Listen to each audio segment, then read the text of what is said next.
I'm not big for you. I'm big for me. Wow, like, because I really thought I was on my way. Only you can stop you. Go for it.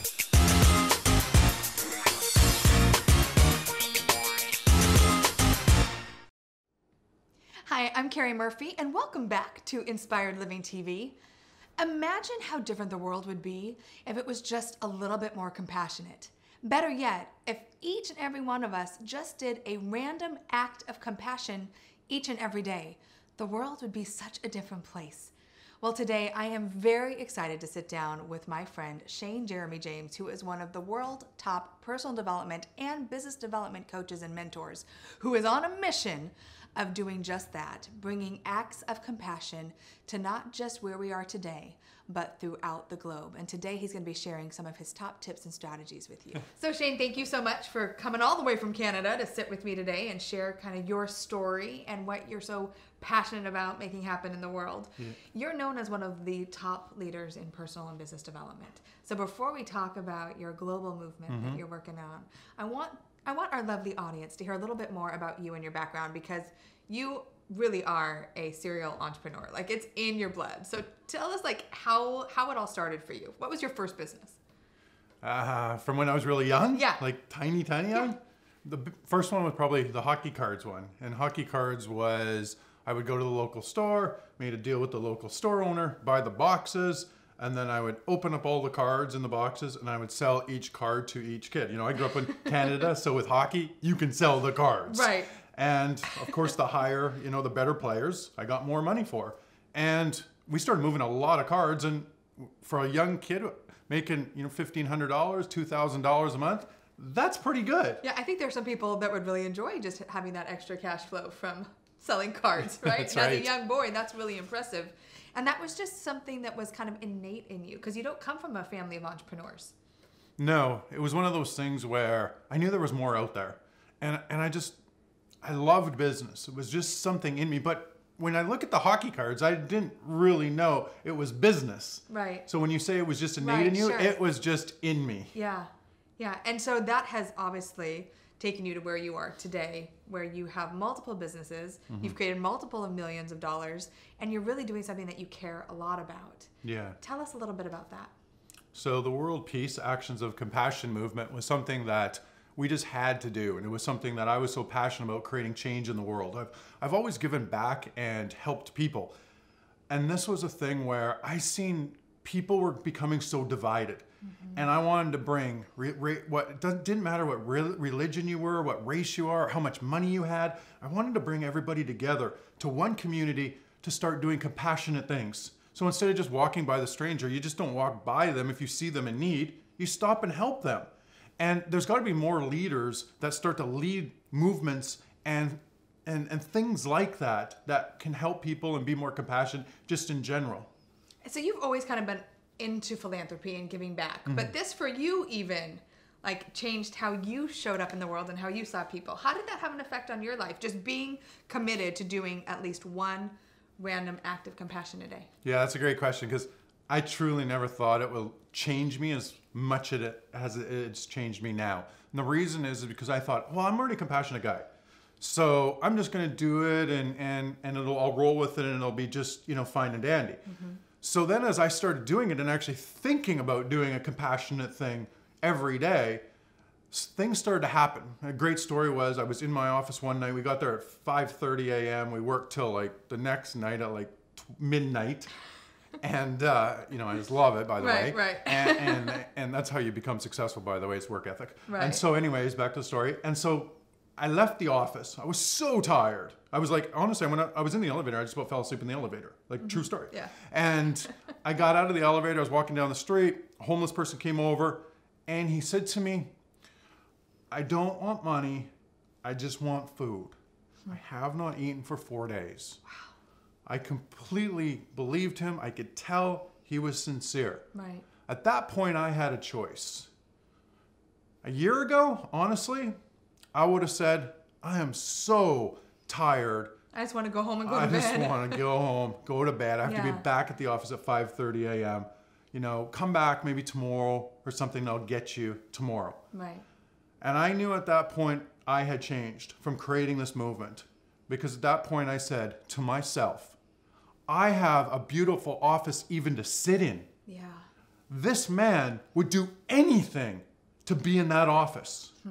So it is my duty to take this gentleman that's less fortunate than me and go eat with him and not just give him money. Right. Sit down Wow. and find out his story. Yeah. Find out what happened and how he got there, his struggles, and have a meal with him.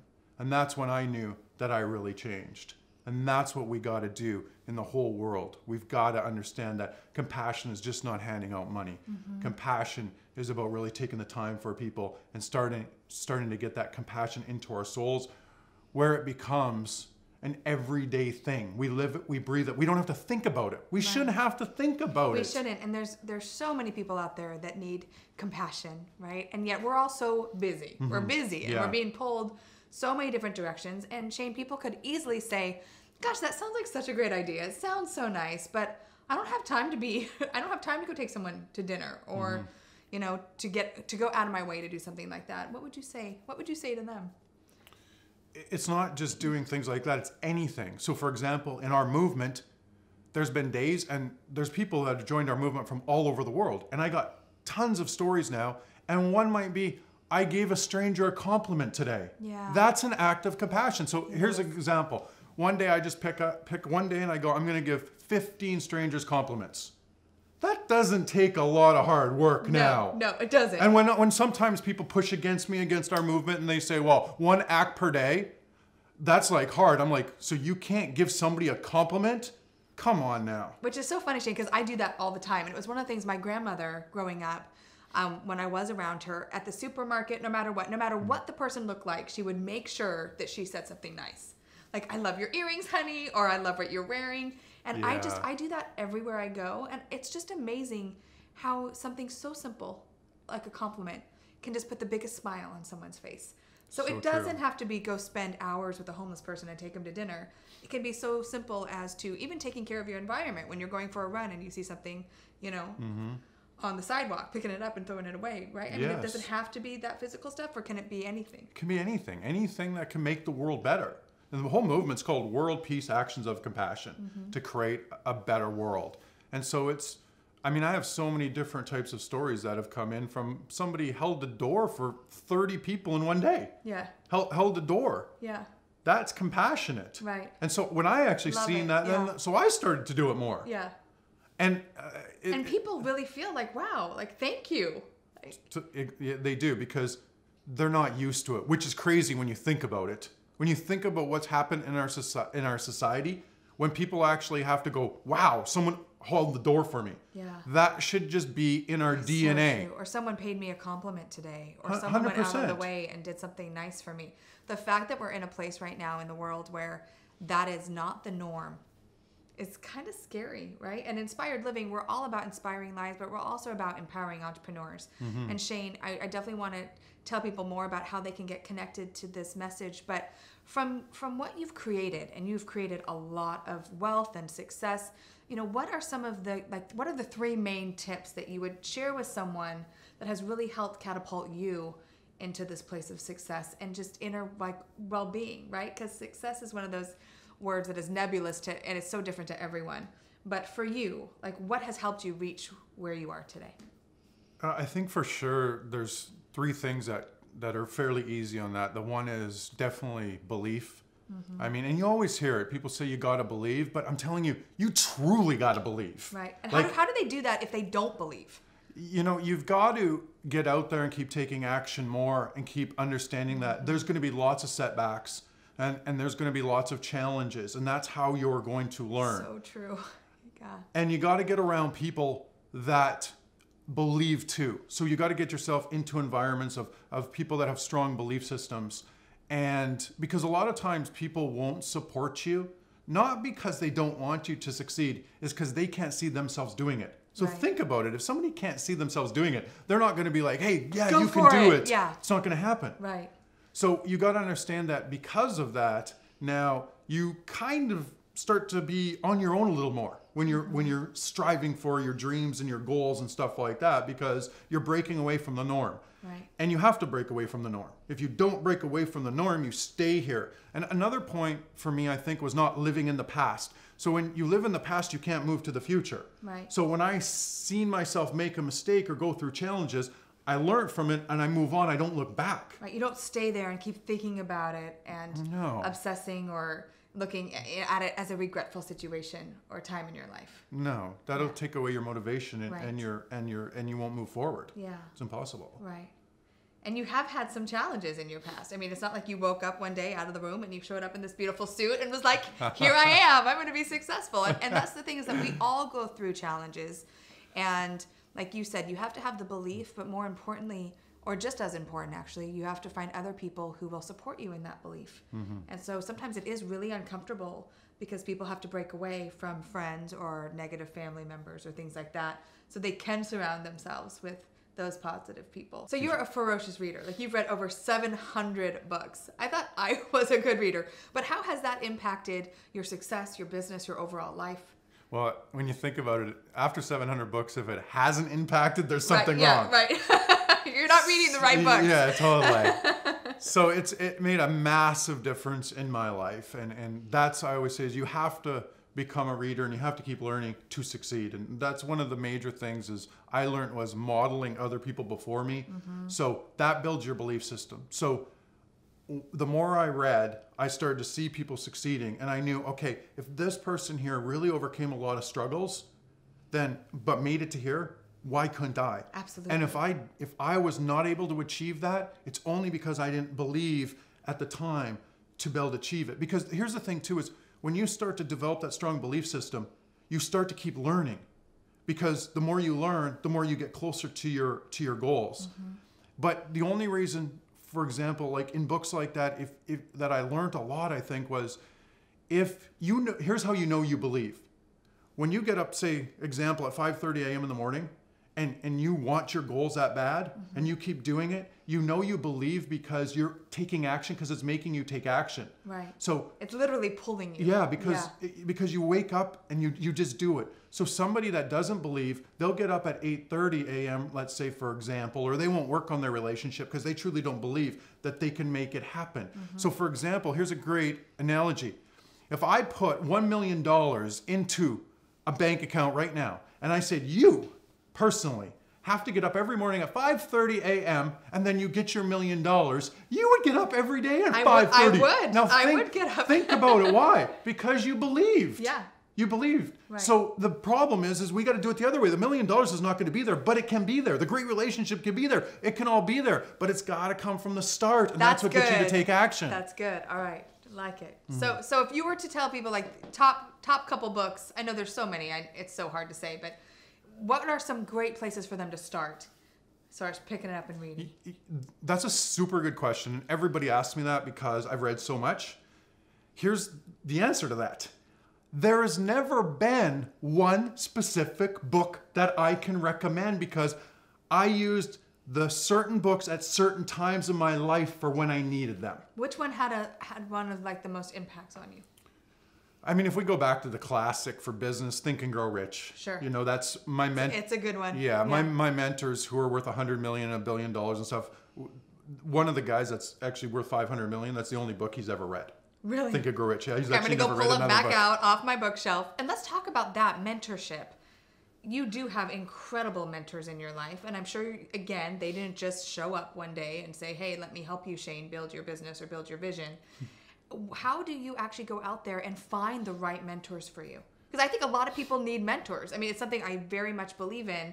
And yet I think for a lot of people, they don't know where to start. Yeah, you start to become and achieve what the closest people to you are, you know, so Right. the three to five closest people. Sure. And so I always knew that. So one of my goals since I was young, when I was 19 years old, one of my ex-girlfriends said, and I still talk to this day, said, remember when you used to write letters to all these millionaires in the city and I used to drive you there? I had no idea why I was going there. I just knew that I had to get around these people. And so I That's would, smart. Yeah, Yeah, go where they are. yeah, I'd go in there and talk with them and ask questions. And because I was young, they would, you know, open up the door and give me some of their time. And so I realized that kind of played a role in my life as I started to grow. And I just kept that strategy up. I would write letters. And it's funny because everyone always tries to perfect things. And when you look at some of my letters, when a billionaire called me, I'll tell you the story on that in a minute. My letters had spelling mistakes in them. So it shows you don't have to be perfect. You don't have to be perfect. No. I talk about that so much because it literally is paralyzing. It totally is. And, I would just write letters. I would show up their offices at like 5:30 a.m. I would do a lot of research so I knew about them. So I knew where they grew up, what their values were, what their goals were, what they were trying to do. I would show up at their charity events. I would buy a seat at a table that was $100 because I knew that all the successful people were going to be there. And then I would slip somebody a letter after. I would call the secretaries. I would send the secretaries flowers and flowers and flowers till I finally got the call through. So persistence. Persistence. 100%. You just got to make it happen. When you want it that bad, you've just got to make it happen. It's simple as that. You'll find a way and you'll make a way. Yeah. So really finding what's important to you. What is your driver? What's getting you up? What's getting you excited? And being committed to it and not being afraid to reach out to people for help and to ask questions and for mentorship because it is so vital in success. So Shane, there's so much more we could talk about today, but I want to make sure that people know how they can get on board with the World Peace Actions of Compassion. I love what you're doing. And I think if each and every one of us just made a more concerted effort every day to do one thing that is kind and compassionate for someone else, it literally would change the world. It would be that ripple effect. So how can people get on board and learn more about that? Well, a couple things with that whole movement. We have actually quite a big few things rolling out with it. So we're doing world peace events that are going to be done all around the world. And this is what I say about that. You think about events done across the world. You think about a sport like the ultimate fighting, right? The ultimate fighting. Right. There's not a lot of compassion in that. However, there's not a lot of compassion in that. However, they work hard, give the athletes credit. Sure. They work hard, they're persistent, and they're dedicated. So that's good to take from there. But they fill arenas. They fill 80,000 people into arenas to watch two people beat each other up. Okay, that's fine. It's a sport. Great. But why can we not fill arenas for world peace actions of compassion? And we will, by the way. Yes. And so that's one of the things we're rolling out. And we have book series rolling out. And we have a lot of different compassion stuff, gonna roll out. Kids' children's books as well too. Oh, wonderful. Yeah, that to us is very important. And one thing about the movement too is when they come in, they actually get success training through us. Really? Yes. That's wonderful. Yes. So it's called Actions of Mastering Your Success. So they get all free training, and we help develop more leaders. So if we help them, they can go out and be more compassionate as well too. And they can find us at www.empoweringnations.com. They can go there, they can sign up. They'll get all the material, all the teachings. They can come into the community. And we've built a massive community across the world already. Huge, huge, huge. That is awesome. I love it so much. So go to empoweringnations.com, not only to get your free success training, which is phenomenal, and thank you, so generous, but to also just be surrounded by people who are committed to making the world a better place. Because when you are inspired, you inspire others. Shane, thank you so much for your time today. And thank you for watching this Inspired Living interview. If you want more inspiration, and I know, because I believe that you do, head over to inspiredliving.tv, and better yet, share this interview with someone that you care about, because it really is about believing in yourself and surrounding yourself with people that can lift you up as they climb. So also, I want to know too, what did you get from this interview today? What was your takeaway? Please post your comments below, and I look forward to seeing you very soon.